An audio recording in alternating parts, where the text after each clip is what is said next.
নমস্কার, আমি সব্যসাচী। আজ আমি আপনাদেরকে বলবো এমন এক দিন সম্পর্কে যার পবিত্রতা, গাম্ভীর্য এবং মাহাত্ম্য যুগের পর যুগ ধরে ভারতবাসীর হৃদয়ে বয়ে চলেছে। আজ আমরা শুনবো রামনবমীর গল্প। শুধুই একটি তিথি নয়, এটি হলো ভক্তির, বিশ্বাসের এবং এক অলৌকিক জন্মের দিবস।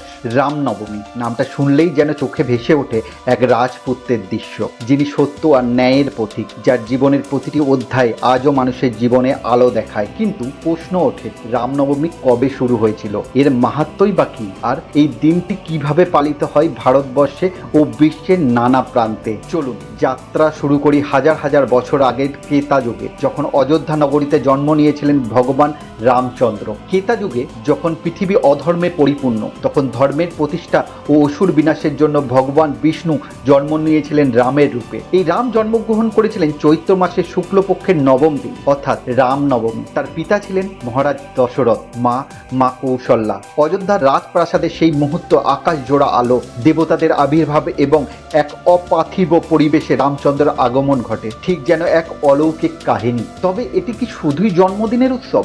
না, রামনবমী হলো এক আদর্শ জীবনের উদাহরণকে স্মরণ করার দিন। রামচন্দ্রের চরিত্র ছিল আজীবনের ত্যাগ, সততা, রাজধর্ম, পিতৃভক্তি এবং সাধারণ মানুষের প্রতি অকৃত্রিম ভালোবাসা। এই দিনটিতে ভক্তরা উপবাস রাখেন, রামায়ণের পাঠ করেন, মন্দিরে আরতি হয়, শোভাযাত্রা হয়, যেখানে ছোট ছোট ছেলেমেয়েরা রাম, লক্ষ্মণ, সীতা, হনুমান সেজে বেরিয়ে পড়েন নগর পরিক্রমায়। ভারতের উত্তরপ্রদেশ, বিহার, মধ্যপ্রদেশ, অন্ধ্রপ্রদেশ, কর্ণাটক থেকে শুরু করে নেপাল পর্যন্ত রামনবমী এক সর্বজনীন উৎসবে পরিণত হয়েছে। বিশ্বাস করা হয়, যার হৃদয়ে রাম, তার জীবনেও আলো আসে। রামনবমী শুধুই কোনো ধর্মীয় রীতি নয়, এটি এক মূল্যবোধ, এক দর্শন, এক জীবনের পাথেয়। আপনাদের সবাইকে জানাই রামনবমীর শুভেচ্ছা। ভগবান রামের আশীর্বাদে আপনাদের জীবন হোক সত্য, ন্যায় আর শান্তিতে ভরপুর। এই ছিল আজকের কাহিনী। আমি সব্যসাচী। খুব শিগগিরই ফিরবো আবার এক নতুন গল্প নিয়ে, ইতিহাসের পাতা থেকে উঠে আসা বিস্ময়কর কিছু কাহিনী নিয়ে। শুভরাত্রি, জয় শ্রীরাম।